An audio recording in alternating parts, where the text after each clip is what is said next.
quórum regimental, declaro aberta a sessão.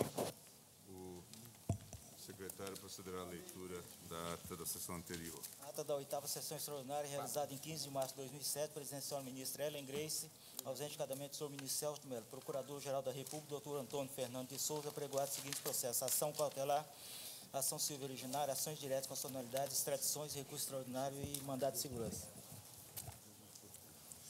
Não havendo objeção, declaro a ata por aprovada. Senhores ministros, senhoras e senhores, informo a presença no plenário dos alunos do curso de Direito da Pontifícia Universidade Católica, campus de Contagem, Minas Gerais, e da Faculdade Arnaldo Jansen de Belo Horizonte. Sejam bem-vindos a esta casa.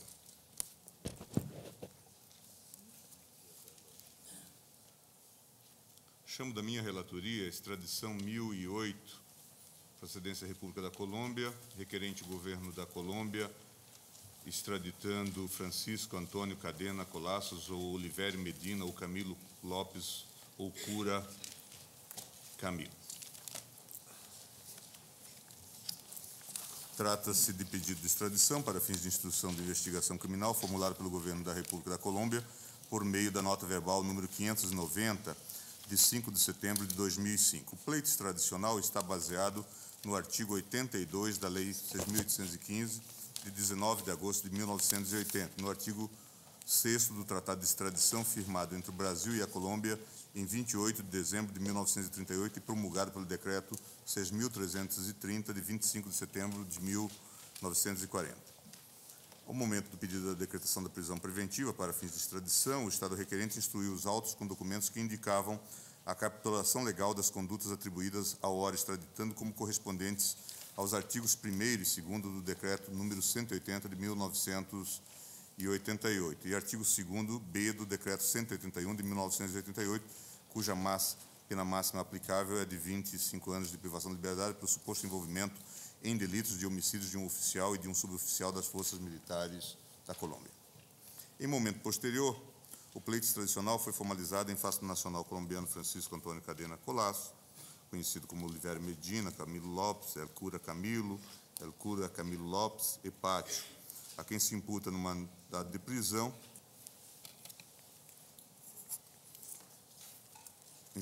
instrutório o suposto envolvimento em 2 crimes de homicídio agravado e nos delitos de sequestro extorsivo, terrorismo e rebelião, todos do Código Penal colombiano vigente.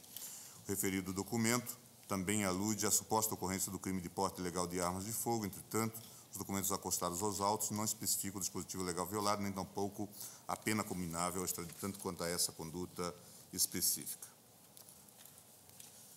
No pedido, aponta-se que o extraditando exerceria funções de direção das Forças Armadas Revolucionárias da Colômbia, FARC, as quais teriam lhe permitido a atuação de cunho alegadamente terrorista, como se depreende do seguinte trecho. É bem sabido que Francisco Antônio Cadena Collaços, no comando de várias frentes conformadas por membros das FARC, atacou a base do Exército Nacional localizada no Morro Los Girasoles, do município de Mesetas, departamento de Meta, Colômbia, em 8 de janeiro de 1991, onde foram mortos um oficial e um suboficial das forças militares da Colômbia e 17 militares foram sequestrados. Sabe-se que Francisco Antônio Cadena Collaços, conhecido como El Cura Camilo Lopes Pátio e Olivério Medina, pertence à direção da mencionada organização criminosa. Antes de maiores considerações sobre a questão a ser apreciada pelo plenário do Supremo Tribunal Federal, creio ser pertinente desenvolver breve relato acerca da singular concatenação dos atos processuais nesta extradição. Em 18 de agosto, decretei a prisão preventiva do extraditando. Em 24 de agosto de 2005, o extraditando foi recolhido às dependências da Superintendência Regional da Polícia Federal em São Paulo. Na petição X, de 25 de agosto de 2005, o delegado da Polícia Federal, Alberto Lacerre Kratzel Filho, solicitou autorização para a remoção do extraditando para a capital federal. Em 26 de agosto de 2005, determinei a manifestação do ministro da Justiça com urgência acerca do pedido da transferência formulado na petição. Em 16 de setembro de 2005, após informações prestadas pelo ministro do Estado da Justiça, deferi o pedido de transferência. Na mesma oportunidade, deferi pedido de visita formulado pelo Comitê Internacional da Cruz Vermelha, considerando o papel institucional que essa entidade tem promovido em prol do direito internacional humanitário. Na petição 112.746, de 22 de setembro de 2005, o delegado da Polícia Federal, Valmir Lemos Oliveira, solicitou autorização para a transferência do extraditando Francisco Antônio Cadena Colasso, da Superintendência Regional da Polícia Federal no Distrito Federal para a ala federal da Papuda. Em 26 de 2005, determinei a manifestação com urgência do Ministro da Justiça acerca do pedido da transferência. Em 27 de setembro de 2005, deferi pedido do extraditando de se submeter à entrevista com imagem gravada à emissora de Rádio e Televisão Cultura de São Paulo, Fundação Padre Anchieta. Em 10 de outubro de 2005, deleguei ao Juízo Federal da Seção Judiciária de Brasília a competência para a realização do interrogatório do extraditando. Em 24 de outubro de 2005, deferi pedido de defesa para que o extraditando concedesse entrevista à revista Caros Amigos. Tendo em vista as informações prestadas pelo Ministro do Estado da Justiça, Márcio Tomás Bastos, ainda em 24 de outubro de 2005, deferi o pedido de transferência do nacional colombiano Francisco Antônio Cadena Colasso das dependências da Superintendência Regional da Polícia Federal no Distrito Federal para a ala federal do Presídio da Papuda.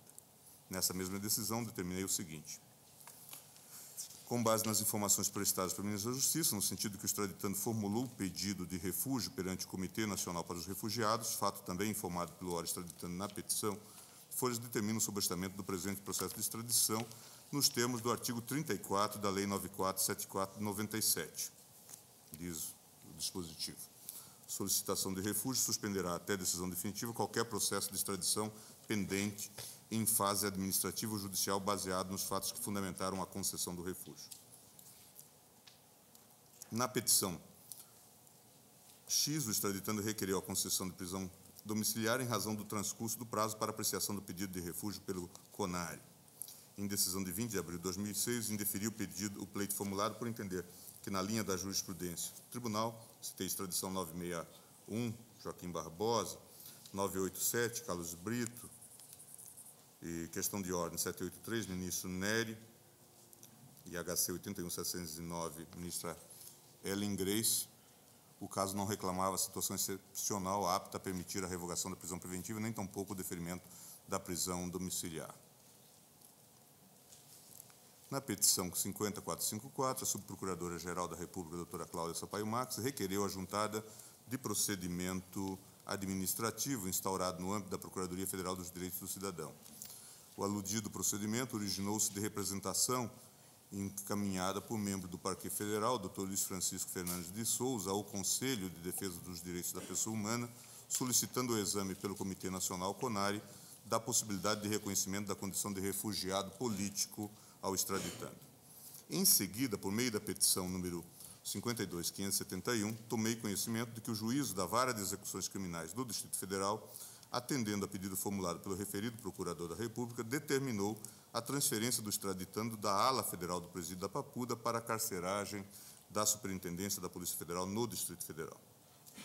Na petição X, datada de 2 de 5 de 2006, o chefe da NUARC, agente penitenciário Auremar Juvencio Moura, informou o cumprimento da ordem judicial mencionada nos seguintes termos. De ordem do seu diretor do CIR, Dr. Márcio Marques de Freitas, informa a Vossa Excelência que, em 7 de 4 de 2006, conforme solicitação contida no ofício X, foi entregue a fim de ser extraditado o preso Francisco Antônio Cadena Colasso, conforme determinação desse Supremo Tribunal Federal. Informa outro 5 que o nominado encontrava-se recolhido neste estabelecimento penal provisoriamente. Tendo em vista que essa medida foi determinada em flagrante violação à competência constitucional deste Supremo para o processo de extradição, proferir de ofício decisão em 5 de maio de 2006 para que o extraditando fosse imediatamente reconduzido para o Presídio da Papuda, o que foi efetivamente realizado. Em 12 de junho de 2006, levando em conta o tempo transcorrido desde a suspensão deste processo de extradição, determinei a expedição de ofício ao Ministério da Justiça e ao Comitê Nacional para os Refugiados para que o pedido de refúgio do extraditando fosse apreciado com a maior brevidade possível, em consonância com o princípio da razoável duração do processo, o qual frisa por decorrência do fundamento constitucional da dignidade da pessoa humana, aplicar-se-ia não somente aos processos judiciais, mas também a todos cuja situação jurídica esteja, de alguma forma, submetida ao âmbito administrativo. Na petição 96.223, o ministro de Estado da Justiça, Márcio Tomás Bastos, comunicou que o Comitê para os Refugiados, CONARE, na reunião ordinária realizada em 14 de julho de 2006, reconheceu a condição de refugiado do nacional colombiano Francisco Antônio Cadena Colasso. Tendo em vista que não haviam sido informados os fatos que fundamentaram a concessão do refúgio, determinei em despacho de 21 de junho de 2006 a expedição de ofício ao ministro da Justiça para o fim de que fosse remetido com urgência o inteiro teor da decisão proferida em favor do extraditando. Na petição 101.245, o ministro do Estado da Justiça informou que o Comitê Nacional para os Refugiados, CONARE, na reunião ordinária realizada em 14 de julho de 2006, decidiu reconhecer o status de refugiado a Francisco Antônio Cadena Colasso, considerando, entre outras, as seguintes razões: compromisso firmado pelo solicitante de que se afastará das atividades que envolvem o processo político colombiano, que não exercerá atividades políticas no Brasil e que se dedicará a cuidar de sua família, composta de esposa e filhas brasileiras. Esse compromisso levou a que o solicitante fosse considerado desmobilizado de um dos agentes do conflito, permitindo a proteção internacional. O fato de ter ocorrido a persecução criminal ao solicitante somente no ano de 2005, em período pré-eleitoral no país de origem, 14 anos após a ocorrência do crime a ele imputado, indicou ao CONARE o relevo político da situação, principalmente quando se constata que, desde o ano de 2000, pelo menos era de amplo conhecimento público o paradeiro do solicitante em território brasileiro e, ainda assim, nesse ínterim, não ter havido qualquer solicitação de seu retorno ao país de origem ou notícia de eventual processo criminal. Sob caráter humanitário e com base no inciso 1, artigo 1º da Lei 9474, de 22 de julho de 97, e nos termos da Convenção das Nações Unidas sobre o Refúgio, de 51, o Comitê entendeu que Francisco Antônio Cadena Colasso tinha fundado temor de perseguição em razão de opiniões políticas, o que impediria o seu retorno ao país de origem, razão pelo qual reconheceu sua condição de refugiado. Em decisão de 28 de julho de 2006, reconhecendo a situação de excepcionalidade decorrente da concessão de refúgio, friso que se tratou do primeiro pedido deferido a extraditando pelo CONARE, nos termos da Lei 9474, determinei o cumprimento da custódia do extraditando em regime domiciliar. Em despacho de 2 de agosto de 2006, considerando-se o objetivo de se submeter ao plenário desse Supremo questão incidental relativa aos efeitos decorrentes da possibilidade de aplicação, ao menos em tese, do artigo 33 da Lei 9474, determinei a notificação do Estado requerente para manifestar-se sobre o prosseguimento da tramitação do pedido extradicional. Após, determinei vista ao Ministério Público. Na petição 119.877, o embaixador da Colômbia, Mário Galof Cano, informou que a ministra das Relações Exteriores da República da Colômbia apresentou ao governo brasileiro, na pessoa do ministro das Relações Exteriores, pedido de reconsideração da decisão do CONARE. Requereu ainda a reconsideração da decisão que autorizou a prisão domiciliar do ora extraditando com base nos seguintes argumentos: que se trata do primeiro pedido de reconhecimento da condição de refugiado, concedido pelas autoridades brasileiras, que o caso não apresenta as peculiaridades presentes em outros precedentes, já que o extraditando não passa por grave estado de saúde a demandar especial tratamento médico, que não há qualquer dimensão política na persecução penal do extraditando, que a orientação da STF é firme no sentido de não autorizar a prisão domiciliar do extraditando, mesmo na pendência de decisão final acerca do pedido de refúgio, e que há pedido formulado pelo governo da Colômbia de revisão de decisão do CONARE que ainda não teve julgamento definitivo. Em parecer de folhas, a subprocuradora-geral, doutora Cláudia Sampaio Marques, assim se manifestou. Tendo em vista o pedido de reconsideração formulado, o processo de reconhecimento do status de refugiado de Francisco Antônio Cadena Colasso ainda não foi concluído, impossibilitando o trâmite regulado da presente extradição. Impõe-se aguardar a decisão do CONARE sobre o pedido de reconsideração, tal como determina o artigo 34 da Lei 9474. Pelo exposto, requer ao Ministério Público o subajustamento do presente feito até que o CONARE decida definitivamente sobre a condição de refugiado do extraditando. Em despacho de 17 de outubro de 2006, determinei, tendo em vista a solicitação do status do refugiado extraditando ao CONARE, o processo de extradição encontrava-se sobrestado desde o dia 24 de outubro de 2005, em conformidade com o artigo 34 da Lei 9474, que determina a suspensão de qualquer processo extradicional pendente, até decisão definitiva da solicitação de refúgio. Com a comunicação do ministro do Estado, Márcio Tomás Bastos, que o CONARE reconhecer a condição de refugiado do cidadão colombiano Francisco Antônio Cadena Colasso, em 14 de julho de 2006, acredito aplicar-se aqui, pelo menos em tese, o disposto no artigo 33 da referida Lei 9474, que determina que o reconhecimento da condição de refugiado constituirá óbice ao seguimento de qualquer pedido extradicional baseado nos fatos que fundamentaram a concessão de refúgio. Segundo a informação do embaixador da Colômbia no Brasil, em petição de folhas, o ministro das Relações Exteriores encaminhou, em 8 de agosto de 2006, notícia de que seu pedido de reconsideração da decisão seria encaminhado ao presidente do CONARE, e por isso alega que, tendo em vista o pedido formulado de revisão da decisão do CONARE, não há julgamento definitivo sobre a questão. Também o parecer da Procuradoria-Geral indica que, tendo em vista o pedido de reconsideração formulado pelo governo colombiano, o processo de reconhecimento do status de refugiado de Francisco Antônio Cadena Colasso ainda não foi concluído, impossibilitando o trâmite regular da presente extradição. No que se refere aos recursos cabíveis da decisão de concessão ou não por parte do CONARE do status de refugiado, o artigo 29 da referida lei prevê que, em caso de decisão negativa, essa deverá ser fundamentada na notificação ao solicitante, cabendo direito de recurso ao ministro do Estado da Justiça no prazo de 15 dias contados do recebimento da notificação. E o artigo 31 da referida lei é bastante claro no que se refere à decisão do ministro do Estado da Justiça, da qual não caberá recurso. A decisão do ministro do Estado da Justiça não será passível de recurso, devendo ser notificada ao CONARE para a ciência do solicitante e ao Departamento da Polícia Federal para as providências devidas. Nesse sentido, a emenda do julgamento dos embargos declaratórios na extradição 785, da relatoria do ministro Carlos Veloso. Constitucional, processual penal, extradição, pedido de refúgio, Lei 9474 de 97, embargos de declaração, pressupostos. A decisão do ministro do Estado da Justiça, que resolve o recurso interposto da decisão negativa de refúgio proferida pelo CONARE, não será passível de recurso. A Lei 9474, artigo 31, impossibilidade de aplicação subsidiária da Lei 9874 de 99, dado que a aplicação subsidiária ocorre no vazio de norma específica. Inocorrência de omissão e de contradição, pressuposto dos embargos de declaração inexistentes, embargos de declaração rejeitados. Com o objetivo de submeter ao plenário do Supremo Tribunal Federal questão de ordem relativa aos efeitos da possível aplicação do artigo 33, objeto do meu despacho de 2 de agosto de 2006, ou caso contrário, na hipótese em que se decida pelo prosseguimento da análise do pleito extradicional, solicitei que o nacional colombiano Francisco Antônio Cadena Colasso fosse interrogado pelo juízo da Seção Judiciária de Brasília. Em 4 de dezembro de 2006, os autos foram recebidos da Justiça Federal com o termo de interrogatório e a defesa prévia do extraditando. No parecer de folhas, a subprocuradora-geral Cláudia Sampaio Marques assim relatou o interrogatório e a defesa prévia apresentada pelo extraditando. Interrogado, o extraditando afirmou em síntese que os fatos que lhe são imputados não são verdadeiros, que se aproximou das Farc na década de 80, a fim de ajudar no processo de paz em seu país, que fez parte da equipe de trabalho formada para fundar o movimento político chamado União Patriótica, que, em razão desse engajamento, foi perseguido e obrigado a deixar a Colômbia em 96, quando veio para o Brasil com o objetivo de iniciar uma nova vida.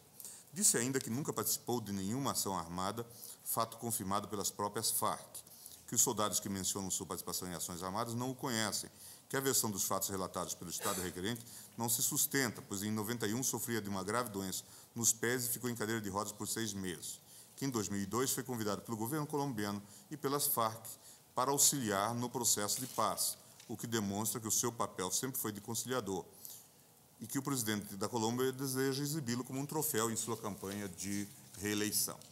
Em sua defesa escrita, às folhas 657 e 681, o extraditando aduz em síntese que sua aproximação com as Farc deu-se exclusivamente como um trabalho apostólico e que jamais participou de atos de violência, de modo que não tem responsabilidade pelos atos que lhe são imputados. Que o CONARE reconheceu-lhe o status de refugiado, que reside há cerca de 10 anos no Brasil, período em que nunca lhe foi imputada qualquer conduta irregular.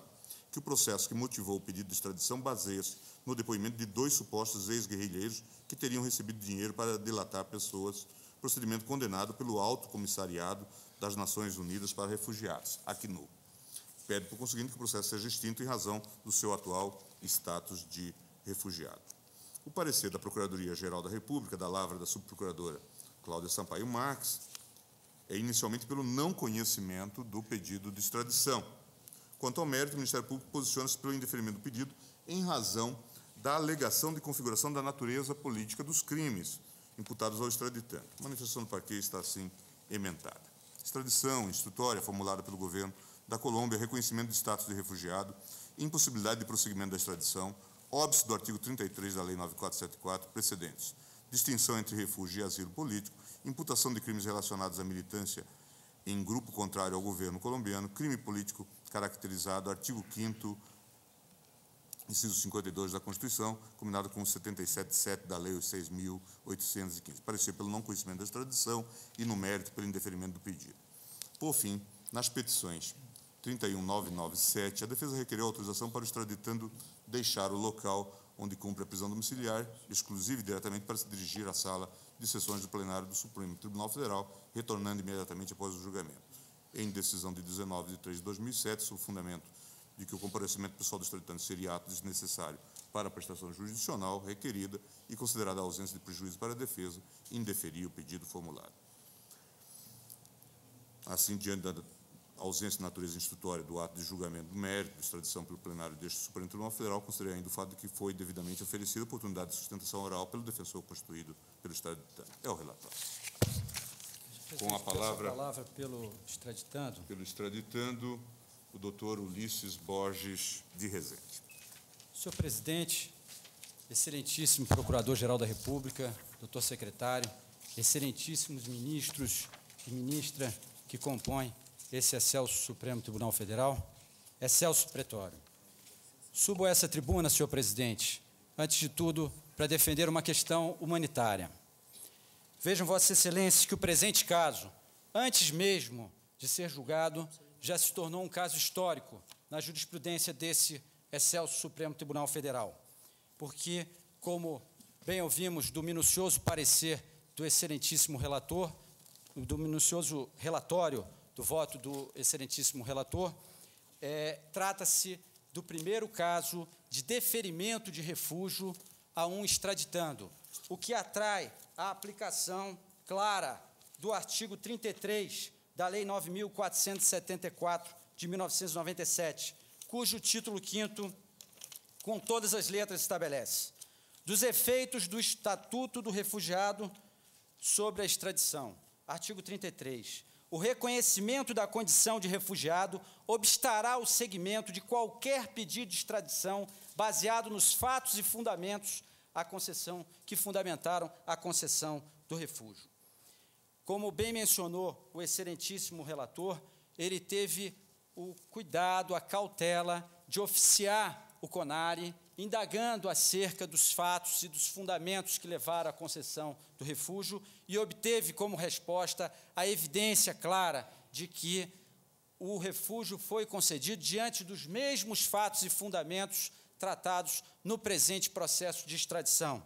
Como bem mencionou o excelentíssimo relator, o CONARE considerou que o extraditando estava desmobilizado do conflito, considerou também o relevo político da situação, uma vez que a persecução criminal em face do aqui extraditando deu-se somente em 2005, em pleno período pré-eleitoral na Colômbia, após 14 anos da prática dos fatos criminosos apontados em desfavor do extraditando. E, por fim, o caráter humanitário, considerando o risco de vida que corre o extraditando caso fosse devolvido para a Colômbia. Efetivamente, senhor presidente, não estamos diante de um simples artigo de lei que possa ser interpretado como que tivesse a pretensão de mitigar a competência desse excelso Supremo Tribunal Federal.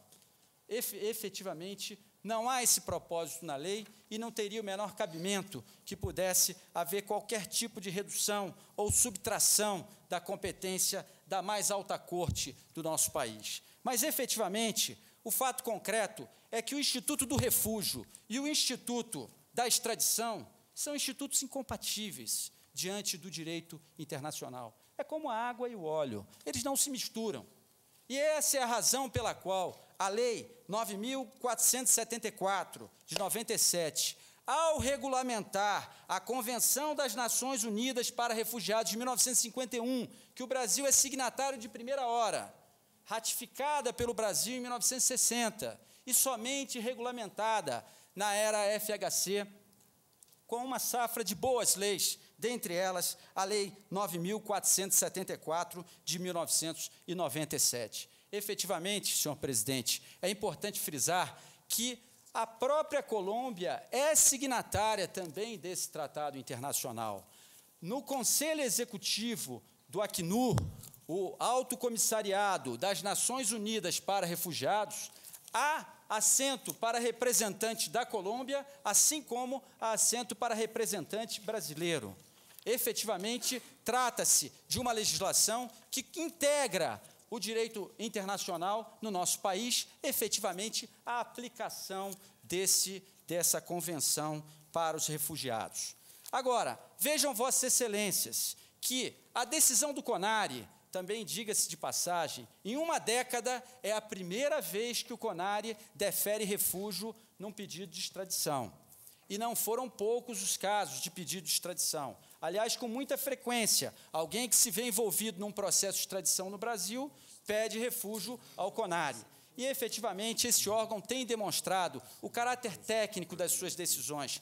Todas as cláusulas de exclusão foram analisadas uma a uma, inclusive a questão alusiva a terrorismo, porque o enquadramento de sequestro como terrorismo se dá após a queda das Torres Gêmeas. E, efetivamente, o Brasil assinou um tratado dessa natureza somente em 2005. É a Convenção Internacional contra terrorismo. O Brasil assina somente em 2005. Portanto, não poderia haver, nem aqui nem na Colômbia, aplicação retroativa de qualquer possível interpretação do sequestro desses 17 militares que ocorreu no Monte de los Girasoles como sendo ato de terrorismo. Mas, efetivamente, o CONARE tem demonstrado ser um órgão extremamente técnico. Podemos citar o caso Glória Trevi, o caso Oviedo. Todas essas matérias foram tratadas pelo CONARE e foi rejeitado o pedido de refúgio. No caso concreto, não. No caso concreto, houve o deferimento em face do enquadramento técnico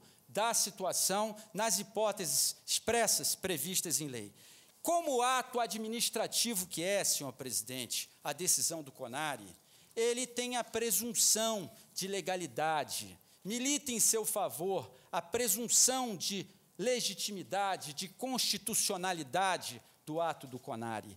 E, efetivamente, qualquer parte interessada, inclusive o próprio governo da Colômbia, poderia buscar o Poder Judiciário brasileiro para questionar esse ato administrativo.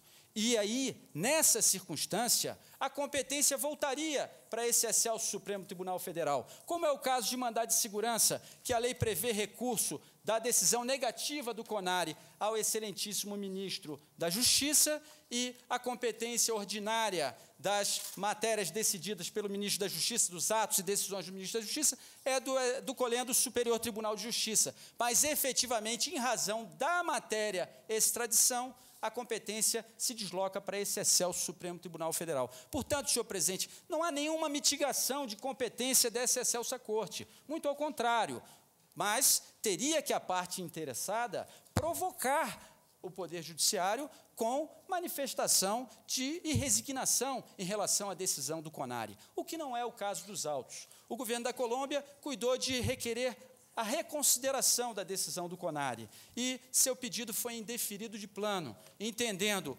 o egrégio CONARE que o governo da Colômbia não era parte naquele processo, portanto, não tinha legitimidade para proceder daquela maneira e apresentar aquele tipo de requerimento. Desta forma, senhor presidente, o governo da Colômbia, se tivesse algum inconformismo com relação à decisão do CONARE, teria buscado o Poder Judiciário, o que efetivamente não fez. E há evidências, tanto é que não compareceu a essa sessão sequer para defender a sua posição, de que há evidência de que há uma aceitação, no mínimo tácita, por parte do governo da Colômbia, na medida que é signatário desse tratado internacional, e o Brasil estaria numa posição desconfortável perante as nações amigas, inclusive perante a Colômbia, essa nação vizinha, amiga e querida.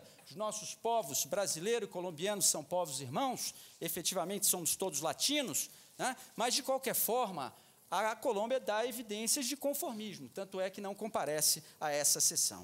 Senhor presidente, efetivamente, a integração constitucional que essa excelsa Corte sempre fez, e é seu papel como guardião da lei maior, ela está perfeitamente integrada à aplicação do artigo 33, da Lei 9.474, razão pela qual confia o extraditando que Vossas Excelências hão de arquivar o presente processo, uma vez que são inconciliáveis os institutos jurídicos do refúgio e da extradição.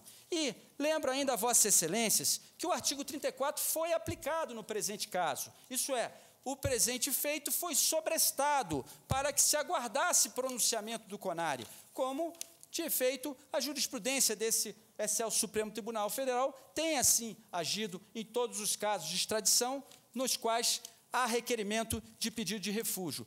Ora, não teria sentido que o processo ficasse sobrestado, aguardando o pronunciamento do CONARE, para, após esse pronunciamento, no sentido afirmativo, que muda o status do extraditando para a condição de refugiado, para que essa excelsa Corte não viesse a aplicar o artigo 33, que, com todas as letras, aplicando, como já dito, a Convenção Internacional das Nações Unidas para Refugiados de 1951, determina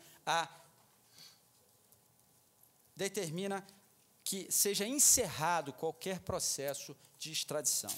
Efetivamente, senhor presidente, apenas em atenção ao princípio da eventualidade processual, peço vênia a Vossa Excelência para tecer algumas considerações no que diz respeito aos aspectos de mérito, caso Vossas Excelências entendam por bem não acolher a preliminar de não conhecimento ou de arquivamento do presente feito.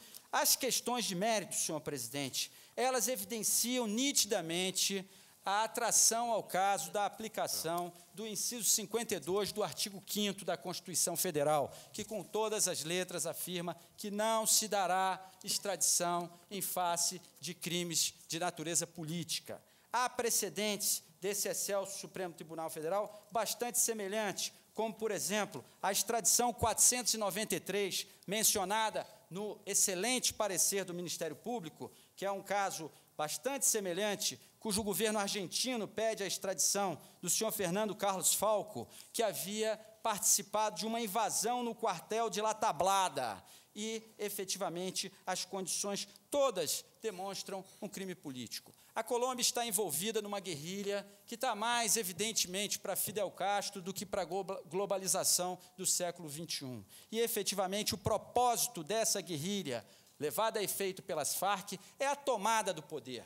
No caso, o crime de que o padre é acusado, e bem mencionou o excelentíssimo relator no seu relatório, o Alto Comissariado das Nações Unidas condena com veemência a delação premiada com dinheiro, como é o caso dos autos. E mesmo os delatores premiados com dinheiro, eles não afirmam que tenham visto a presença do extraditando no ataque em 8 de janeiro de 1991, no quartel do Morro de los Girasoles. Eles afirmam que o extraditando teria participado de reuniões, instruindo e incentivando aquele tipo de ataque, cuja apuração só surge na Colômbia 14 anos depois, em pleno processo de reeleição do presidente Uribe, que, aliás, também é um fato público e notório, senhor presidente. O presidente Uribe teve a infelicidade de passar por uma tragédia familiar. Ele perdeu o seu pai, com certeza o seu querido pai, nas mãos dessas forças das Farc, e faz uma política de endurecimento muito grande nessa relação. Mas o fato concreto é que o Alto Comissariado das Nações Unidas, em 2005, na Convenção de Genebra, também foi juntado aos autos, em memorial distribuído a Vossas Excelências, menciona sobre a Colômbia: a situação atual de Colômbia está marcada por la violência e la inseguridade generalizada. Deve considerar-se as seguintes características: a. Um conflito continuado muito cambiante e volátil, que afeta áreas urbanas e rurais. B. Falta de capacidade por parte das autoridades colombianas para estender por completo o seu poder e autoridade e o império da lei. C. Existência de grupos armados irregulares. Vejam, Vossas Excelências, há milícias na Colômbia, senhor presidente, já estou encerrando, que efetivamente remontam ao tempo dos nossos jagunços, que não tem nenhum controle pelo Estado. Até jogador de futebol, senhores ministros, morre na Colômbia, se faz gol contra e na Copa do Mundo, como aconteceu com André Escobar em 1994, lamentavelmente. Portanto, senhor presidente, há sim risco de vida caso o extraditando seja devolvido. E isso é atestado pelo Alto Comissariado. E para encerrar, senhor presidente, diz o Alto Comissariado, carência de um sistema civil, administrativo e judicial funcional e confiável. Funcional e confiável. Isso é o Acnur que fala em relação à Colômbia. E, por fim, senhor presidente, violações generalizadas de los derechos humanos e el derecho internacional humanitário. Me perdoe meu péssimo espanhol, mas efetivamente, o Alto Comissariado e as Nações Unidas possuem um ranking também de 2005 dos países que mais violam os direitos humanos no mundo. E o primeiro país é o Sudão. O segundo, senhores ministros, é a Colômbia. Infelizmente. Esses foram os motivos pelos quais levaram o Acnur a conceder refúgio em favor do extraditando. Encerro realmente, senhor presidente, salientando que, em 9 de maio de 2006, a Comissão Brasileira de Justiça e Paz, vinculada à CNBB, publica nota pedindo pela vida do extraditando, que era padre da Igreja Católica Apostólica Romana e, como padre, como sacerdote, se vinculou para levar apoio espiritual às Farc. Vejam, Vossas Excelências, que a teologia da libertação nasce na Colômbia e influenciou toda a geração que está envolvida o extraditando. E há nela pontos de interseção, efetivamente, por mais conturbado que seja o assunto, por mais problemática que seja a matéria no âmbito da Igreja, há pontos de interseção com o pensamento marxista. Então, efetivamente, encerro, senhor presidente, dizendo que subi a essa tribuna para defender uma questão humanitária, porque o que está realmente em jogo é a vida do extraditando. É o que tinha a dizer, senhor presidente. Senhores ministros, antes de tecer maiores considerações sobre o pedido de extradição, eu achei por bem trazer ao plenário questão de ordem relativa à aplicabilidade ou não do artigo 33 da Lei 9474, de 22 de junho de 97, tal como já referido, que dispõe: o reconhecimento da condição de refugiado obstará o seguimento de qualquer pedido de extradição baseado nos fatos que fundamentaram a concessão de refúgio. A esse respeito, já ressaltei no relatório, faço-o agora, repito que o contexto fático dos autos é inédito. Como já ressaltado, trata-se do primeiro caso de concessão de refúgio a extraditando. Em outras palavras, pela primeira vez em nossa história constitucional, o benefício foi concedido a cidadão estrangeiro que simultaneamente é demandado por seu estado de origem em processo de extradição, distribuído, submetido à apreciação do Supremo Tribunal Federal. A esse respeito, em manifestação de folhas, a doutora Cláudia Sampaio Marques manifesta-se pelo não conhecimento do pedido extradicional nos seguintes termos. Inicialmente, cumpre ressaltar que o reconhecimento de status de refugiado do extraditando por decisão proferida pelo Comitê Nacional para os Refugiados, CONARE, impede o prosseguimento da presente extradição, a teor do artigo 33 da Lei 9474. Com efeito, o citado dispositivo do Estatuto dos Refugiados obsta expressamente o prosseguimento do pedido de extradição baseado nos fatos que fundamentaram a concessão de refúgio, hipótese que se amolda ao caso em tela. Dentre os motivos que determinaram a decisão do CONARE, destaca-se o fato de ter ocorrido a persecução criminal aos solicitantes somente no ano de 2005, em período pré-eleitoral no país de origem, 14 anos após a ocorrência do crime a ele imputado. Então, se infere que a investigação em que se baseia o pedido de extradição constitui um dos fatores determinantes para a concessão do refúgio ao extraditando. Impõe-se destaque o não conhecimento do pedido de extradição em atenção ao óbice legal do artigo 33 da Lei 9474. O parecer da Procuradoria, se vencida esta questão, é também no sentido de se negar a extradição, porque os fatos aqui verificados, e aí invocam-se os precedentes, caracterizar-se-iam como crime político na linha da jurisprudência do tribunal. De acordo com as informações prestadas pelo ministro de Estado da Justiça, a concessão do pedido de refúgio baseou-se principalmente, como já disse, nos seguintes elementos. Compromisso firmado pelo solicitante de que se afastará das atividades que envolvem o processo político colombiano, portanto, que restará desmobilizado. O fato de ter ocorrido a persecução criminal ao solicitante somente no ano de 2005, em período pré-eleitoral no país de origem, 14 anos após a ocorrência do crime a ele imputado. Sob o caráter humanitário, com base no inciso 1º do artigo 1º da Lei 9474, de 22 de julho de 97, nos termos da Convenção das Nações Unidas sobre o Refúgio, de 51, o Comitê entendeu que Francisco Antônio Cadena Collaço tinha fundado temor de perseguição em razão de opiniões políticas, o que impediria o seu retorno ao país de origem, razão pela qual reconheceu a sua condição de refugiado. No que concerne ao pedido de extradição, formulado nestes autos, observa que os fatos que fundaram a concessão de refúgio têm pertinência com o relevo político da instauração pelo Estado requerente de persecução penal em face do ora extraditando. Nesse contexto, coloca-se a seguinte questão. Considerada a alusão à natureza política de apuração dos delitos imputados ao extraditando, o ato de concessão de refúgio pelo CONARE inviabiliza em definitivo a continuidade da apreciação do pleito extradicional por esse Supremo Tribunal Federal?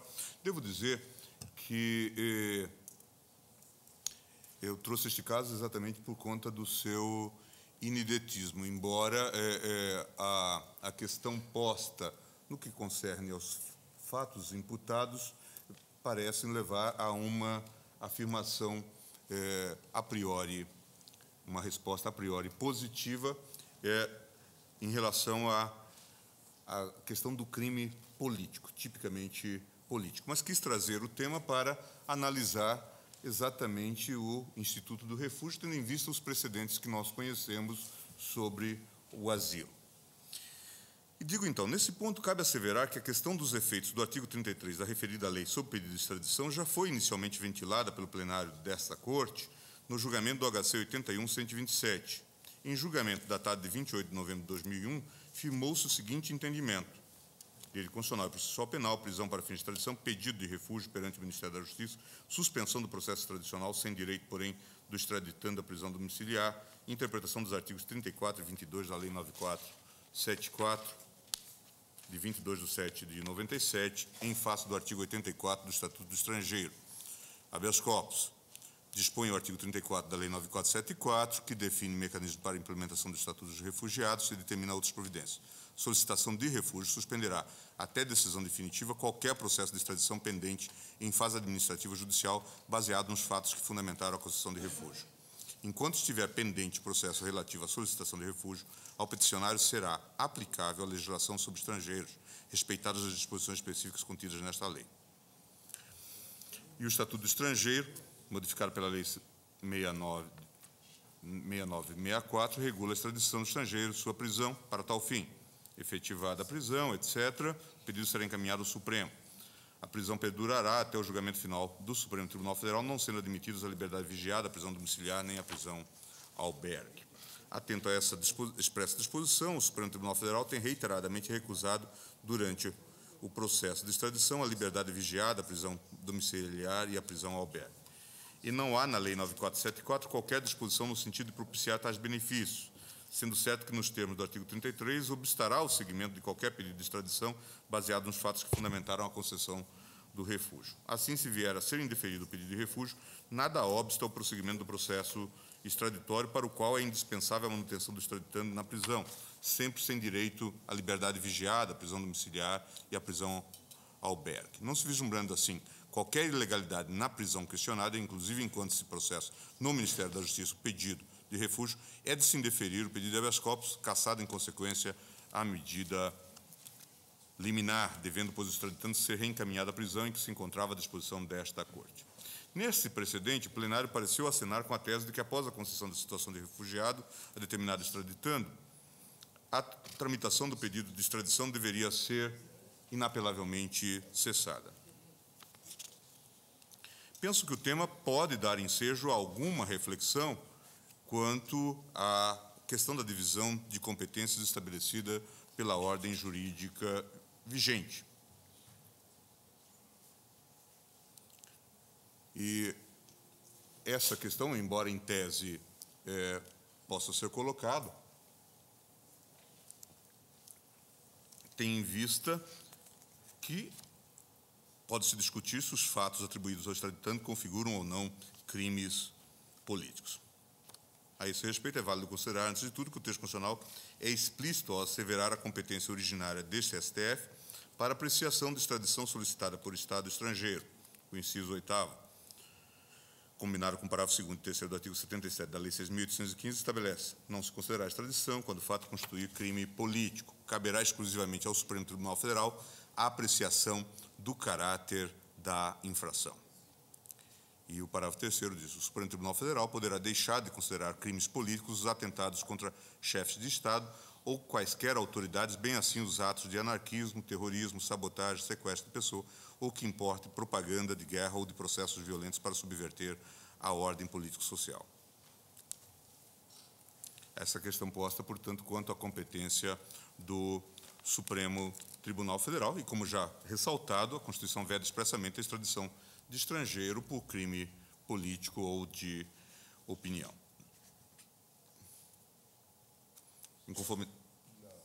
Em conformidade com os artigos 77 e 78 da Lei 6.815, não será concedida extradição quando o fato que motivar o pedido não for considerado crime no Brasil, a lei brasileira impuser ao crime pena de prisão igual ou inferior a 1 ano, o extraditando estiver respondendo ao processo pelo qual já foi condenado ou absolvido no Brasil pelo mesmo fato em que se fundar o pedido, estiver extinta a punibilidade pela prescrição da pretensão punitiva, o fato constituir crime político, o extraditando tiver de responder no Estado requerente perante o tribunal ou juízo de exceção, o crime não for cometido no território do Estado requerente. Ou seja, a ordem jurídica vigente especifica que, para fins de extraditabilidade, a última palavra compete à Corte Constitucional quanto à configuração ou não da natureza política de delito imputado a extraditando. Situações similares à descrita nesses autos foi enfrentada por nossa jurisprudência com relação ao reconhecimento da possibilidade da extradição de asilado político. A primeira delas foi no julgamento da extradição 232, Cuba, de relatoria do ministro Vitor Nunes Leal. Nesse julgado, o plenário desse tribunal, por unanimidade de votos, decidiu que a concessão de asilo territorial ou diplomático pelo Poder Executivo brasileiro, por si só, não obstaria o juízo de extraditabilidade a ser manifestada pelo STF. Eis o teor da ementa desse clássico precedente. A situação revolucionária de Cuba não oferece garantia para um julgamento imparcial do extraditando, nem para que se conceda a extradição com ressalva de se não aplicar a pena de morte. Tradição liberal da América Latina na concessão de asilo por motivos políticos.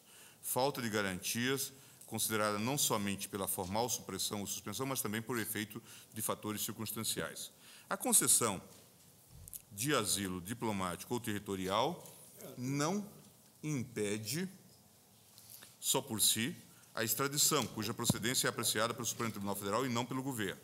Conceituação de crime político proposta pela Comissão Jurídica Interamericana do Rio de Janeiro por incumbência da 4ª reunião do Conselho Interamericano de Jurisconsultos, excluindo atos de barbárie ou vandalismo proibidos pela lei de guerra, ainda que executados durante uma guerra civil por uma outra parte. No julgamento da extradição 524, Paraguai, de relatoria do ministro Celso de Mello, o Tribunal Pleno, novamente, por unanimidade, indeferiu o pedido extradicional em acórdão assim emendado.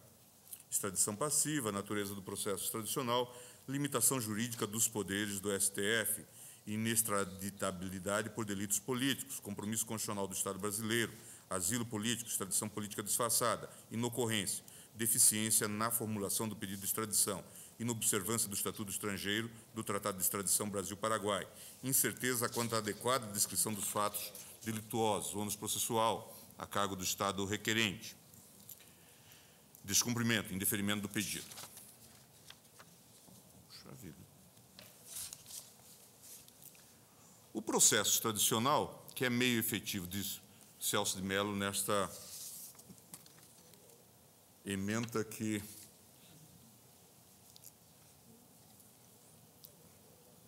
é bastante ampla.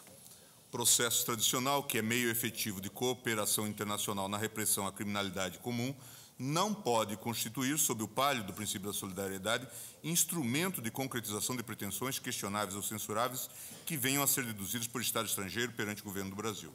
São limitados juridicamente os poderes do Supremo Tribunal Federal na esfera de demanda extradicional, eis que esta Corte, ao efetuar o controle de legalidade do pedido, não aprecia o mérito da condenação penal e nem reexamina a existência de eventuais defeitos formais que hajam inquinado de nulidade a persecução penal instaurada no âmbito do Estado requerente. A necessidade de respeitar a soberania do pronunciamento jurisdicional emanado do Estado requerente impõe ao Brasil, nas extradições passivas, a indeclinável observância desse dever jurídico. A inextraditabilidade de estrangeiros por delitos políticos ou de opinião reflete em nosso sistema jurídico uma tradição constitucional republicana. Dela emerge, em favor dos súditos estrangeiros, um direito público subjetivo oponível ao próprio Estado e de cogência inquestionável. Há no preceito normativo que consagra esse favor constituciones uma insuperável limitação jurídica ao poder de extraditar do Estado brasileiro.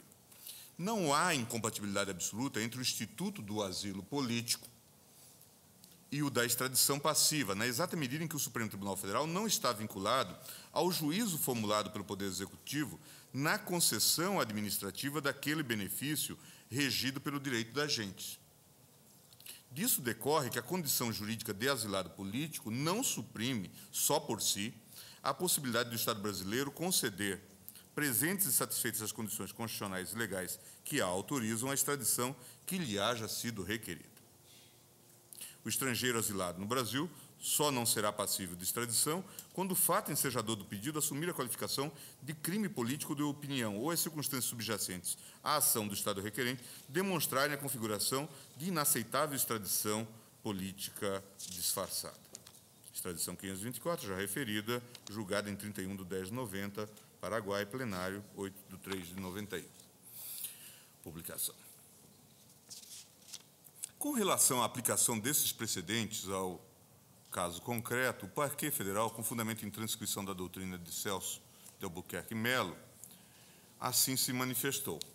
É importante destacar que o refúgio não se confunde com o asilo político previsto no artigo 28 da Lei 6.815 de 80, de modo que não se aplicam ao caso em tela os precedentes da Corte quanto à possibilidade de extradição do asilado político, segundo os quais o Supremo Tribunal Federal não está vinculado ao juízo formulado pelo Poder Executivo na concessão administrativa daquele benefício regido pelo direito da gente. Embora ambos os institutos tenham origem comum na Convenção da ONU de 1951, diz o Ministério Público, que estabeleceu o Estatuto dos Refugiados, a evolução histórica da matéria tratou de distingui-los, como leciona Celso de Albuquerque Melo, saudoso Celso de Albuquerque Melo. Pode-se acrescentar... Conflito de... Pode-se acrescentar que, no continente americano, o conceito de refugiado é mais amplo que o do asilado territorial. Assim sendo, todo asilado territorial é refugiado, mas nem todo refugiado é asilado territorial.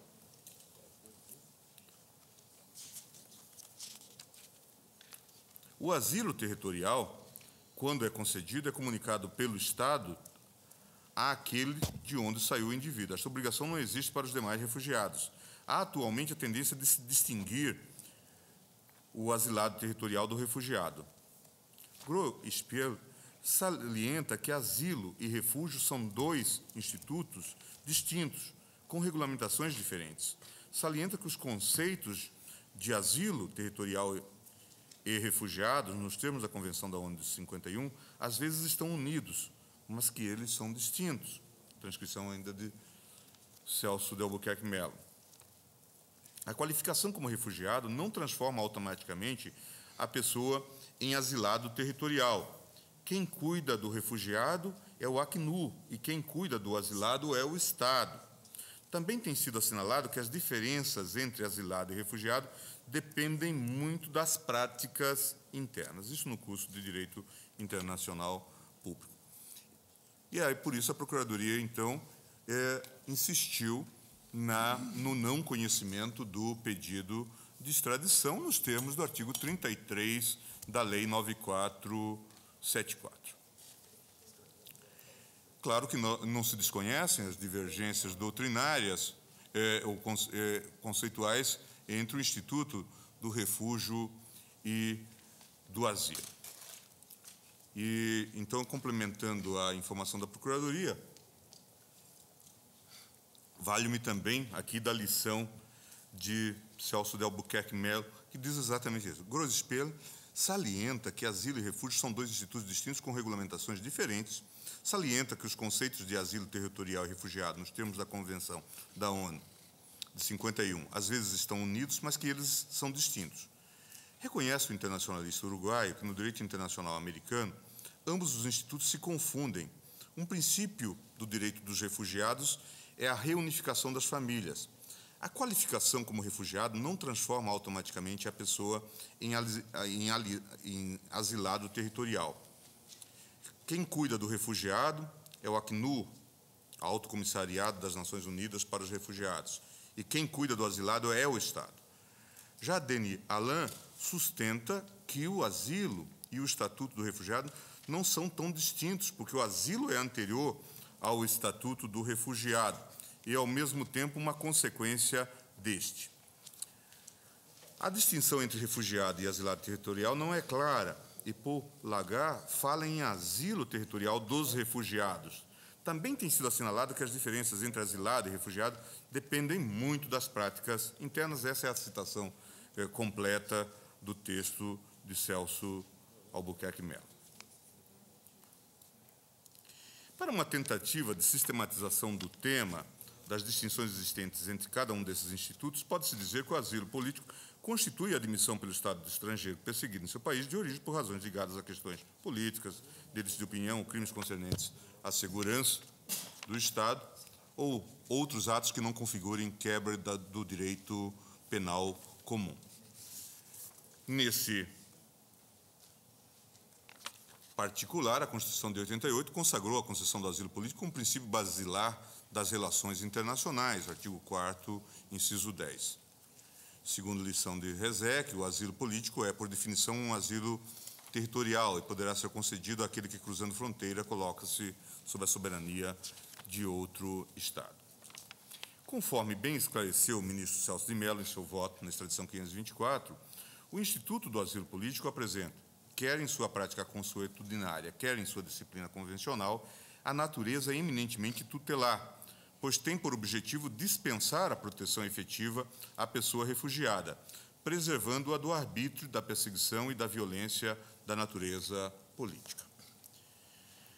Em síntese, embora não haja uma obrigação internacional da concessão do asilo, parece que entre nós, tendo em vista a expressa decisão constitucional, ele assume caráter de direito subjetivo do estrangeiro e, como tal, há de ser tratado.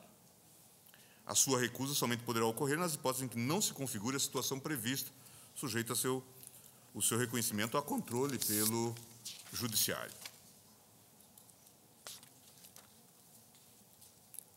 A partir dos precedentes firmados na extradição 232 e 524, o Supremo Tribunal Federal asseverou a tese de que a concessão do asilo político não impede, em princípio, a extradição, desde que ocorrentes os pressupostos para o seu deferimento. Assim, afigura-se plausível que, excetuada a configuração da situação que obsta ou impede a extradição, crime político de opinião ou a impossibilidade de julgamento por juiz natural, entre outros, a concessão do asilo político ou diplomático por si só não implica inextraditabilidade. O refúgio, por seu coturno, possui uma origem histórica e legislativa distinta. No âmbito internacional, a matéria está regulada, como já observado, pela Convenção de 51, relativa ao Estatuto dos Refugiados, regulamentada pelo Protocolo de 67. No âmbito pátrio, a Lei 9474 foi editada com o propósito de definir mecanismos para a implementação do Estatuto dos Refugiados de 1951. De acordo com essa convenção, refugiado é a pessoa que, receando com razão de ser perseguida em virtude de sua raça, religião, nacionalidade, filiação em certo grupo social ou das suas opiniões políticas, se encontre fora do país de que tem a nacionalidade e não possa, ou em virtude daquele receio, não queira pedir a proteção daquele país.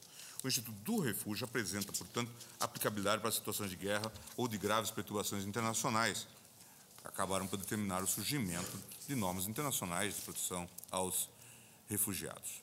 De um modo geral, as situações e critérios da concessão do status de refugiado recebeu, no costume internacional, caráter mais amplo que o atribuído ao estrangeiro beneficiado com o asilo. Entre nós, o CONARE é o órgão administrativo competente para apreciar e decidir pedidos de refúgio.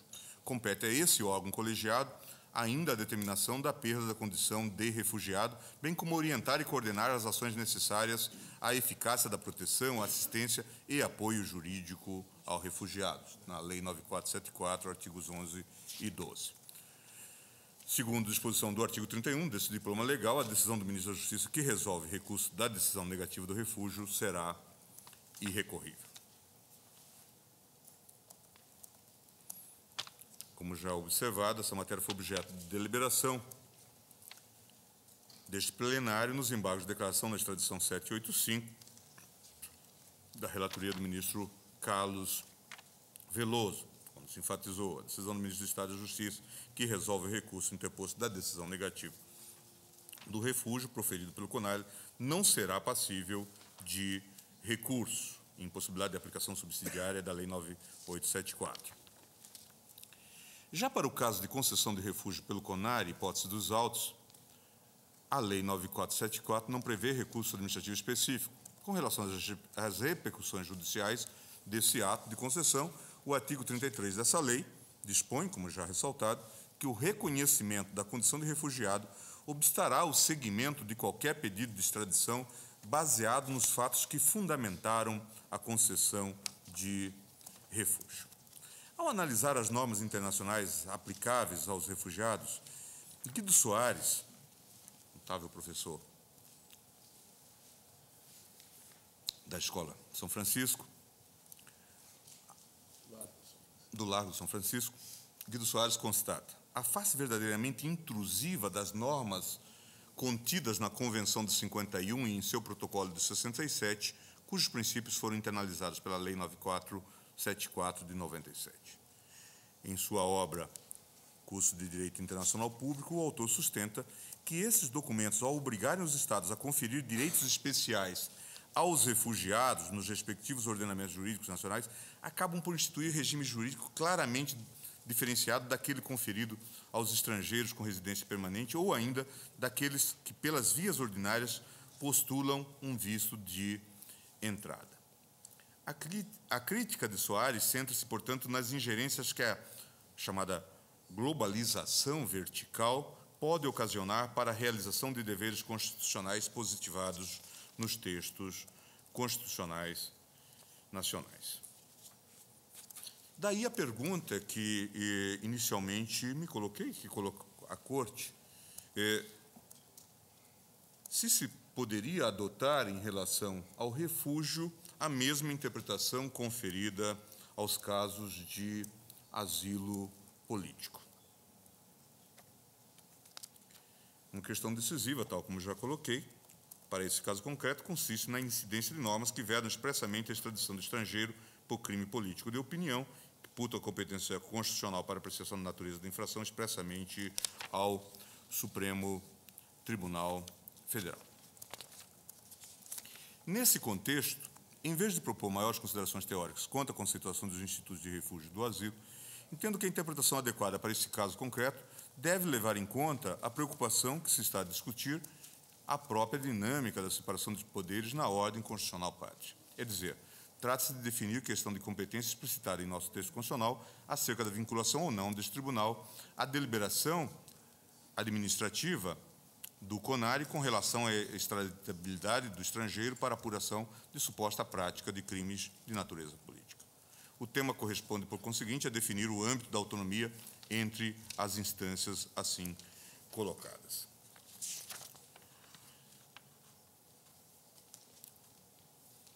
Para a hipótese específica de crimes políticos ou de opinião, é necessário esclarecer se é legítimo condicionar o prosseguimento da apreciação e julgamento do pedido de extradição perante este tribunal à deliberação administrativa do CONARE. Em parecer apresentado na questão de ordem da extradição número 783, México, da relatoria do ministro Nery da Silveira, julgado em sessão de 13 de 9 de 2001, o então Procurador-Geral da República, doutor Geraldo Brindeiro, aventou discussão constitucional que apresenta pertinência direta com o tema da aplicação do artigo 33 da Lei 9434 de 97, naquela sentada. Porém, a questão ficou adstrita à menção dos problemas constitucionais de interpretação do artigo 34 do mesmo diploma. Constituição Federal, dizia Sua Excelência. Por sua vez, diz expressamente competir ao Supremo Tribunal Federal processar e julgar a extradição solicitada por Estado estrangeiro. A lei antes mencionada claramente impõe que o reconhecimento da condição de refugiado impede o prosseguimento de qualquer pedido de extradição e que a mera solicitação de refúgio suspende o processo extradicional, mesmo que este se encontre já em fase judicial. Ao assim dispor, a norma legal condiciona o prosseguimento do processo no Supremo Tribunal Federal à decisão de caráter administrativo e político do Poder Executivo, o que afronta o princípio constitucional da separação dos poderes. Não há, pois, considerar existente razão jurídica que possa justificar a suspensão do presente processo de extradição, dizia então, diante da flagrante inconstitucionalidade da norma que condiciona o exercício da jurisdição do Colégio do Supremo Tribunal Federal a procedimento administrativo no âmbito do Ministério da Justiça. Cumpre ainda acrescentar a possibilidade de ser questionada mais uma vez no Superior Tribunal de Justiça, eventual decisão contrária do Ministro da Justiça à solicitação de reconhecimento da condição de refugiado, o que poderia absurdamente trazer novamente a questão ao Supremo Tribunal Federal pela via do recurso ordinário, mandado de segurança ou recurso extraordinário. Apesar dessa alusão do Ministério Público quanto à suposta inconstitucionalidade do artigo 34 da Lei 9474, o plenário deste tribunal limitou-se a discutir a questão de que o pedido de refúgio havia sido formulado pelo extraditando em momento posterior ao julgamento de mérito da extradição. Ou seja, nessa sentada, a Corte não contemplou expressamente o tema da inconstitucionalidade desse... O meu voto, sim, Excelência. E o próprio ministro Nery da Silveira apegou-se à circunstância de já haver decisão no processo de extradição apenas pendente de publicação. Agora, realmente não se manifestou expressamente nem nenhum outro ministro sobre a questão constitucional. O voto de Vossa Excelência... Enfrento o parecer do então Procurador-Geral, doutor Brindeiro, que sustentava a incompatibilidade com o princípio da separação dos poderes. Eu vou, depois do voto de Vossa Excelência, recordar. A partir do tema suscitado nesse precedente, observa-se que a aplicação dos artigos 33 e 34 da Lei 9474 parece carecer de alguma calibragem. É dizer, entendo que, para fins de aplicação desses dispositivos, a decisão administrativa do CONARE, que determina a concessão do refúgio, não pode obstar de modo absoluto e genérico todo e qualquer pedido de extradição apresentado a esta Suprema Corte. Nesse contexto, independentemente das distinções doutrinárias quanto à configuração jurídica entre os institutos do refúgio e do asilo, entendo que a interpretação constitucional do artigo 33 da Lei 9474 há de ser constitucionalmente ajustada em consonância com os precedentes firmados na extradição 232 e 524. Em outras palavras, não é possível dissociarmos o tema do prosseguimento do pedido extradicional da análise por este Supremo Tribunal Federal da ocorrência ou não de crimes de natureza política no caso concreto. Essa afirmação se justifica porque não vislumbro diferenças substanciais entre os institutos do asilo e do refúgio aptas a ensejarem uma interpretação distinta daquela firmada no julgamento das referidas extradições. Destarte, assim como no caso do asilado, creio ser legítimo estender a ideia desenvolvida pelo voto do ministro Celso de Mello para se afirmar que o estrangeiro refugiado no Brasil só não será passivo de extradição quando o fato ensejador do pedido extradicional qualificasse como crime político de opinião ou ainda quando a circunstância subjacente à ação do Estado requerendo demonstrar a configuração de inaceitável extradição política disfarçada. No caso concreto, não tenho a menor dúvida, como eu já disse, de que o caso configura, segundo os precedentes, se for o caso, depois nós poderemos aprofundar a discussão, de crime político. Todavia, diante do ineditismo da questão e da relevância, achei por bem trazer o tema ao tribunal. Em síntese, para os efeitos da aplicação do artigo 77(7) do Estatuto Estrangeiro, ao meu ver, não há incompatibilidade absoluta entre o Instituto do Refúgio e da extradição passiva, na exata medida em que o Supremo não está vinculado ou não estaria vinculado ao juízo formulado pela entidade ou pelo órgão administrativo quanto àquele benefício. Nesses termos, entendo que a questão de ordem, ora suscitada, há de ser resolvida no sentido de se conferir ao artigo 33 da Lei 9474, interpretação conforme a Constituição, no sentido de que, para os casos em que se imputa o extraditando crime político de opinião, ou ainda quando as circunstâncias subjacentes à ação do Estado requerente demonstrarem a configuração de inaceitável extradição política, a apreciação e julgamento do pedido extradicional pelo Supremo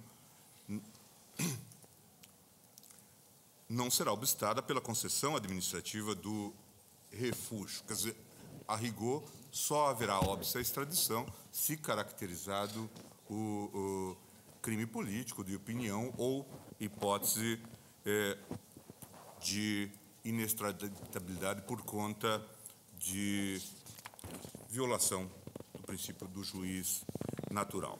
Ou seja, o juízo definitivo acerca da extraditabilidade ou não, para as hipóteses acima especificadas, caberá ao Supremo Tribunal Federal. É assim que eu proponho a solução da questão Senhor presidente, de ordem. se os colegas que me antecedem não se opuserem, eu gostaria de pedir vista. Eu vou Da questão de pedir ordem. apenas a Vossa Excelência, vênia, para recordar o voto que proferi a respeito, na questão de ordem, na extradição 785. 780 aí? E 5.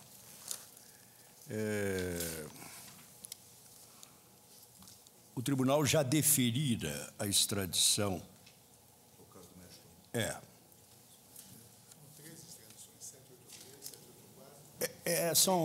Vossa Excelência falou 783, eu tenho o voto 785, mas que foi em conjunto. Ainda não publicado o acórdão, o eminente ministro Nery da Silveira, relator, submeteu questão de ordem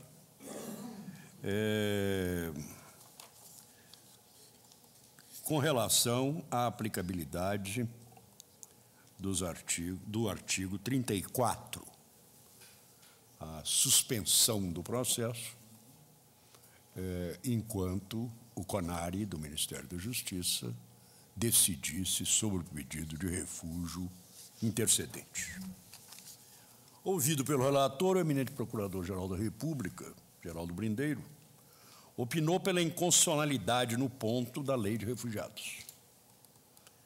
Verbis, a norma legal condiciona o prosseguimento do processo no Supremo Tribunal Federal à decisão de caráter administrativo e político do Poder Executivo, o que afronta o princípio constitucional da separação dos poderes estabelecido no artigo 2º da Constituição Federal. Concluiu assim que se devesse dar prosseguimento ao processo. O eminente ministro Nery da Silveira, de começo, chegou à mesma conclusão, mas por motivação diversa. Entendi, a Sua Excelência, que já proferida a decisão pelo Supremo Tribunal, apenas não publicado o acórdão, o caso deveria ter prosseguimento.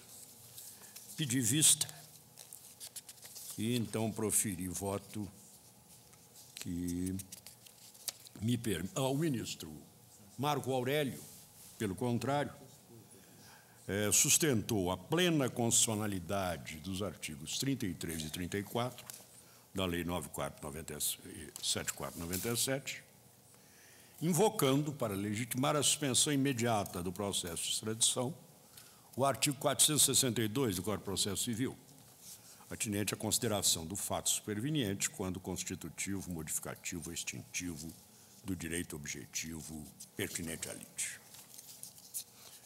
Houve discussão, pedi vista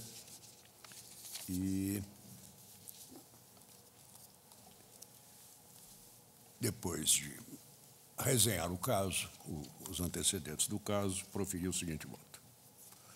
Com todas as vênias, não me convenci da ilegitimidade constitucional aventada.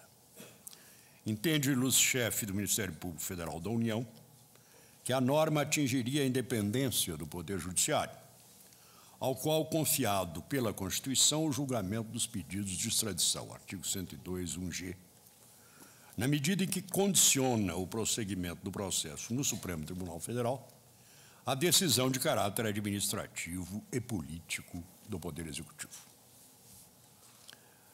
Assim não me parece. A condição de refugiado, enquanto dure, é elisiva, por definição, da extradição que tenha implicações com o motivo do seu deferimento. Explicita-o a Lei 9474/97, artigo 33. O reconhecimento da condição de refugiado obstará ao seguimento de qualquer pedido de extradição baseado nos fatos que fundamentaram a concessão do refúgio. E não existe aí, continuei, nenhuma afronta à competência do tribunal para julgar do processo de extradição. O processo é instrumento da composição jurisdicional de um conflito presente. Se desaparece o seu objeto, extingue-se o processo sem julgamento de mérito. A circunstância de prejuízo do processo advir de ato de um outro poder, desde que compreendido na esfera de sua competência, não significa invasão da área do judiciário.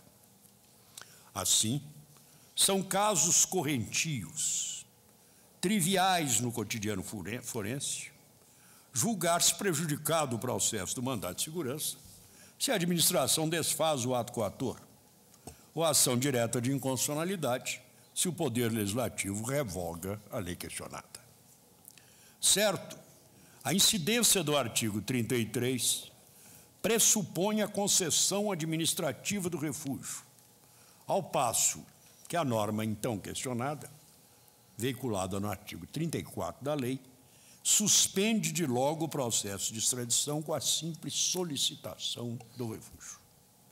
Mas se dá por certo e válido que o reconhecimento da condição de refugiado prejudica o processo de extradição, a disposição legal que o suspenda, enquanto solicitado, é simples cautela de economia processual, objeto de opção legislativa, que é exemplo de outras hipóteses de suspensão do processo ditadas por lei, compulsória, Código de Processo Penal, artigo 92, Código de Processo Civil 265-4, ou facultativamente, Código de Processo Penal 93, ou até por força de convenção das partes, Código de Processo Civil 252, ou ato unilateral das partes, artigo 265-3.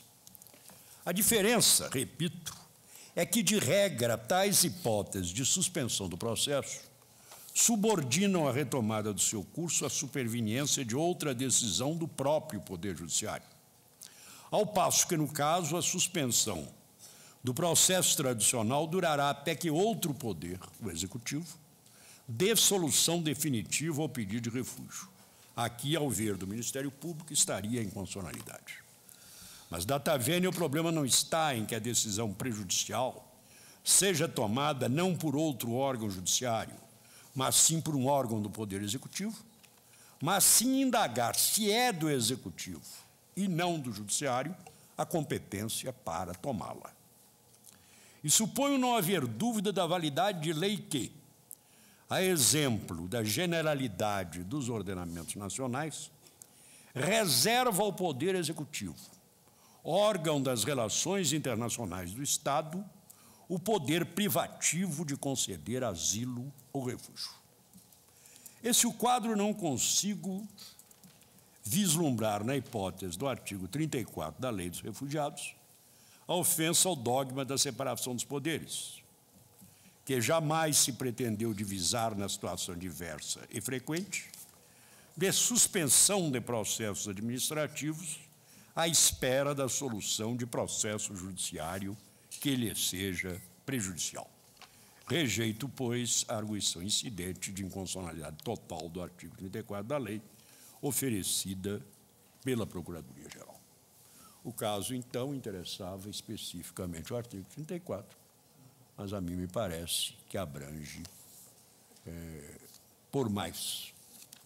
com mais forte razão, a hipótese do deferimento do pedido. E me permito acrescentar que, na verdade, a competência, uma vez que lhe seja encaminhado pelo Poder Executivo o pedido de extradição para aferir da legalidade, é do Supremo. Nada vincula, entretanto, o Poder Executivo a submeter ao tribunal um pedido de extradição que entenda de logo inadmissível se concede refúgio ao extraditando.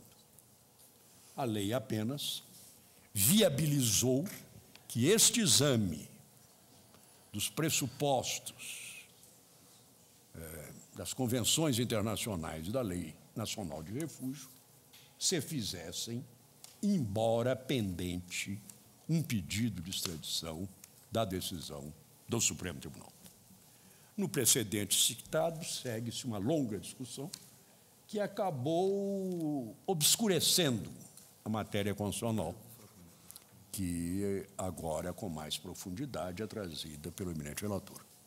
Porque o que se discutiu foi a questão posta pelo relator, de então, o ministro Nélio da Silveira, de que essa suspensão seria impossível porque já feita a decisão.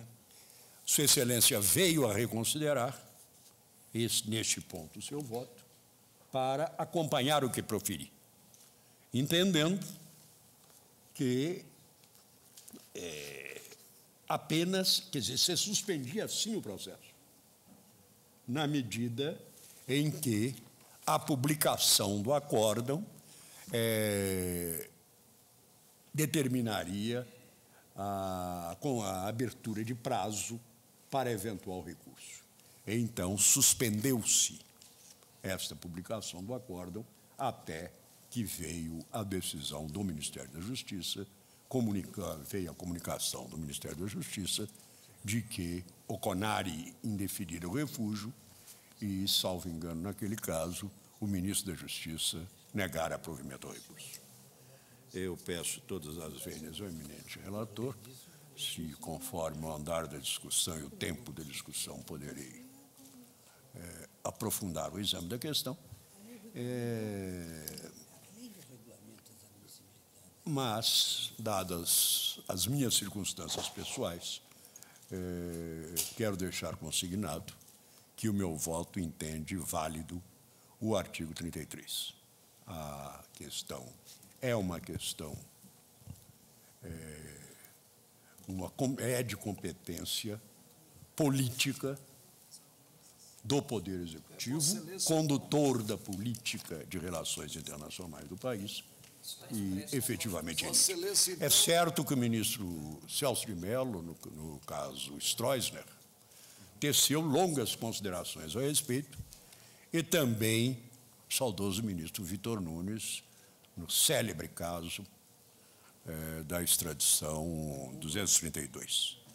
Mas, na verdade, com todas as vênias, em ambos os casos, havia uma outra razão para indeferir em termos definitivos da extradição. No caso do ministro Celso de Mello, uma razão formal. O processo era uma balbúrdia. E, no caso Vitor Nunes, o primeiro sinal da jurisprudência do Supremo a respeito de um dos temas mais fascinantes do direito tradicional, que é a extradição política disfarçada, ou, o que equivale, à situação de fato que leva ainda os tribunais ordinários do país requerente a significarem, naquelas circunstâncias, um juízo de exceção. No caso Stroessner, de que eu fui relator em 1990, quando se discutiu, pelo menos em meu voto, a questão da compatibilidade entre a extradição e o Instituto do Asilo, no hipótese diplomático territorial, isso, na verdade, resultou do fato de o governo brasileiro, então, haver concedido ao filho do ex-ditador do Era o Paraguai filho, era o filho. a condição de asilado político. Agora, de qualquer maneira, tanto no caso de Cuba, no caso que foi relator o saudoso ministro Vitor Nunes Real, como neste caso do Paraguai, o tribunal, quer dizer, foi muito claro ao esclarecer que não há realmente essa situação de conflito entre os institutos da extradição de um lado e do asilo, com base nas convenções de Caracas de 1954. Por quê? Porque, tal como diz esta lei, que no Brasil hoje dispõe sobre o Instituto do Refúgio, torna-se imune o súdito estrangeiro à extradição se os fatos subjacentes ao pedido de extradição forem exatamente os fatos que fundamentarem a concessão do refúgio ou, quando for o caso, a concessão do asilo. Pode-se figurar até a hipótese de um terceiro Estado requerer a extradição de alguém a quem se outorgou a condição jurídica de asilado ou de refugiado, mas um terceiro Estado que requer extradição com base em delitos comuns que não envolvam a chamada extradição política disfarçada e que não hajam motivado a manifestação soberana, sim, do Estado brasileiro por intermédio do poder que constitucionalmente dispõe de atribuição para se claro que, pronunciar como sobre essas está na matérias. própria lei, é preciso que haja pertinência temática exatamente. entre a motivação do refúgio e os fatos objetos. Por isso da mesmo, os artigos 33 e 34 aludem especificamente a isso, para deixar bem claro que esse é o limite, não é, da proteção dispensada ao por isso que, refugiado. eu encontrei uma enorme dificuldade, no caso específico, de separar a questão de fundo do crime. Aliás, como não sei se participarei da continuação do julgamento, deixar explícito. O caso se ajusta primorosamente ao precedente do caso Falco. Sim. Não há cogitar de terrorismo como desqualificação do crime político em morte causada numa operação militar. Naquele caso argentino, de uma rebelião um pouco aloprada, de algumas dezenas de estudantes atacaram um quartel, ou na trágica situação que vem atravessando a República Colombiana, nos atos de aberta guerra civil em certos territórios, até dominada pelas forças rebeldes. Então, eu não tenho a menor dúvida de que esses crimes contra a pessoa, eventuais crimes contra a propriedade, estão absolutamente absolvidos pela conotação típica de rebelião que o fato, o contexto global do fato, evidencia.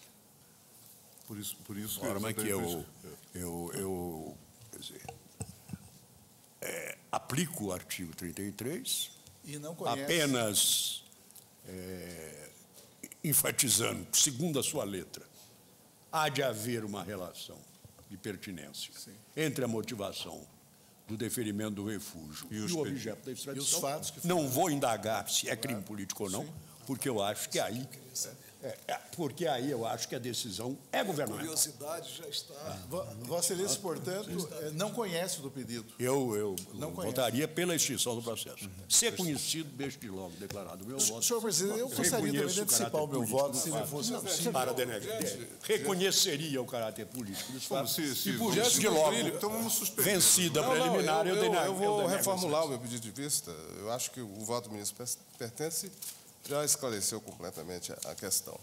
Eu concordo inteiramente com o voto de Sua Excelência. Eu acho que, uma vez reconhecido o status de refugiado pelo órgão competente do Executivo, que é o órgão constitucional que detém a competência em matéria internacional, o Supremo Tribunal Federal, a meu ver, a Constituição não lhe reserva um papel de destaque nessa matéria, de molde a conceder uma posição de proeminência nesse campo das relações internacionais. E mais. Uma verdadeira a judicialização do processo de extradição se faz em prol do extraditando, não é?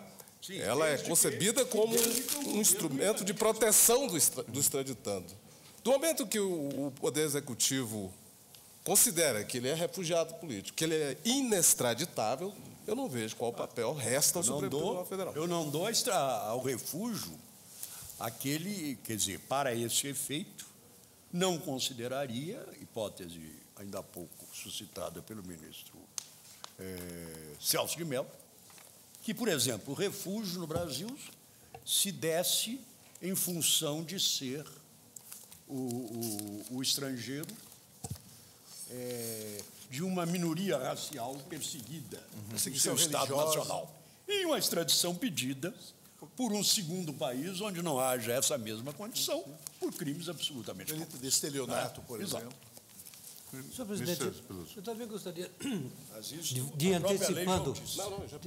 antecipando o meu voto também, mas antecipando e pedindo vênia aos colegas que me precedem na ordem da votação, porque realmente, ao ouvir o voto do ministro Sepúlveda Pertence, ocorreu-me que talvez, e estou submetendo à ponderação da Corte como tal, o meu raciocínio, de que talvez a coisa também pudesse tomar um aspecto de maior simplicidade em relação ao artigo 33. Eu não conheço todos os precedentes da Casa a respeito da discussão dos artigos 33 e 34, mas me parece fora de dúvida que a Corte jamais negou que a lei tem a competência para disciplinar os requisitos de inadmissibilidade da concessão de pedido de extradição. Lá, 9374, enumera, discrimina, capitula várias circunstâncias ou condições sob as quais o pedido de extradição não pode ser deferido. Portanto, a possibilidade ou admissibilidade da extradição, salvo hipótese constitucional, é disciplinada pela lei. Se a lei vem e estabelece textualmente que, embora a título de consequência, o processo não pode conseguir, dada a concessão de refúgio, o que, na verdade, essa lei está estabelecendo é que, em caso de refúgio, o pedido de extradição não pode ser deferido. Ou seja, não foi observado, neste caso, uma condição de admissibilidade da extradição. Em matéria extradicional, na verdade, os pressupostos negativos que inviabilizam o próprio pedido, quer dizer, são ou de ordem constitucional, ou de ordem legal. Ou de ordem convencional, quando houver tratado de extradição e esse dispuser sobre uma outra condição de inadmissibilidade. Quer dizer, tirante o caso concreto em que se possa, segundo os exemplos que já foram dados pelo ministro e por Vossa Excelência, em que resultaria na inobservância de um requisito de ordem constitucional ou de ordem convencional, o fato que gerou a concessão do refúgio é impeditivo da concessão da extradição. Não importa que a lei, no caso, considere o processo prejudicado, porque, na verdade, o que essa norma enuncia é que o processo não deve prosseguir, porque chegaria ao fim inutilmente, porque é um caso de inadmissibilidade superveniente de extradição. E como foi observado, eu reconheça sem subterfúgios, que o juízo final, no caso, é do Executivo. Sim, sem dúvida nenhuma. Porque a lei foi viabilizar este refúgio que o governo poderia ter concedido. E aí nem sequer encaminhar um eventual pedido de extradição para julgamento do Supremo, que isso pode ocorrer também se já instaurado o processo. Então, eu não vejo nenhum motivo de reconhecimento de inconstitucionalidade do disposto no artigo 33. Absolutamente não está em jogo, a meu ver, com o devido respeito, o princípio da separação dos poderes, assim como nos outros casos em que a lei disciplina hipóteses em que a competência do Supremo está adstrita à observância de certos requisitos legais, Não é interferência nenhuma. Cada poder age dentro da sua esfera de competência. É um caso que a lei disciplina como de inadmissibilidade de extradição. E há um aspecto que foi lembrado pelo ministro Pertence, o próprio encaminhamento ao Supremo Tribunal Federal do pedido de extradição dirigido ao governo do Brasil por um Estado estrangeiro, mesmo naqueles casos em que haja um tratado de extradição, é um ato sujeito à discrição governamental. Eu me lembro agora, recentemente, 2 anos atrás, o que houve. Pelo menos no plano do direito interno. Sim, mas não, a República Portuguesa, a República Portuguesa requereu ao governo do Brasil a extradição de uma brasileira nata, embora considerada portuguesa, segundo os estatutos daquele país. Houve a impetração de mandado de segurança e nós discutimos a questão aqui e o Poder Executivo, a partir, inclusive, dos debates que houve no plenário do Supremo, simplesmente não encaminhou ao Supremo, porque o objetivo do habeas corpus era impedir a formulação desse pedido extradicional, não encaminhou, quer dizer, devolveu à missão diplomática da República Portuguesa o pedido, por entender realmente, e quem o fez foi o próprio Poder Executivo. Constitucional, exatamente. Claro, mas de qualquer maneira, mesmo havendo um tratado de extradição, quer dizer, na verdade, houve a apreciação discricionária do governo. Há um precedente notório e que nada tem a ver com a inadmissibilidade constitucional da extradição, que é o caso Bix. Também.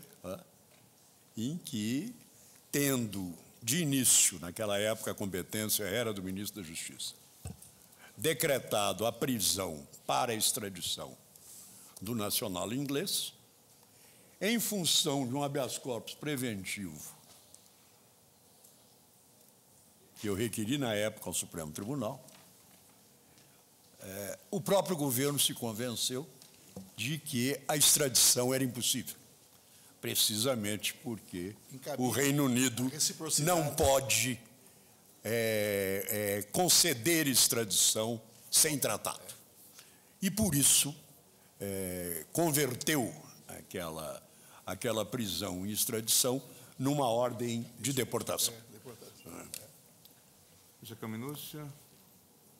Senhor presidente, eu vou pedir vênia a Vossa Excelência para acompanhar o voto do ministro Sepúlveda Pertence. Vou explicar até por quê. Rapidamente, em que pese as razões dele serem as que eu adoto sem nenhuma dificuldade. Quando, naquele outro caso, se arguiu a inconstitucionalidade do artigo 34, que foi o primeiro caso, realmente tinha-se em vista que o artigo 34 dispõe a solicitação de refúgio, suspenderá até decisão definitiva qualquer processo de extradição pendente em fase administrativa ou judicial. Naquele caso, fazia-se referência à jurisdição efetivamente. O artigo 33 afirma que o reconhecimento da condição de refugiado obstará o seguimento de qualquer pedido de extradição. Este pedido pode não ser realmente, não ter nada a ver com o Poder Judiciário, porque pode ocorrer ainda em sede administrativa. Já ter havido o deferimento da condição de refugiado e, na sequência, como disse o ministro Pertence, o próprio Poder Executivo não fazer os encaminhamentos devidos, porque haveria aqui o óbice. Se tiver havido este pedido já encaminhado ao Poder Judiciário, o próprio Poder Judiciário não tem objeto sobre o que discutir e resolver neste caso. Razão pela qual eu acho que, neste caso, mais até do que no artigo 34, não há que se vislumbrar, porque não é dirigido à questão da jurisdição. A norma é clara para dizer, obstará o seguimento de qualquer pedido de extradição, e ele tem início e tem a competência definida rigorosamente no campo do Poder Executivo. Peço vênia a Vossa Excelência pelo seu brilhante voto, mas... Retomamos em seguida, porque acredito que outros querem se pronunciar sobre o tema de maneira mais alargada.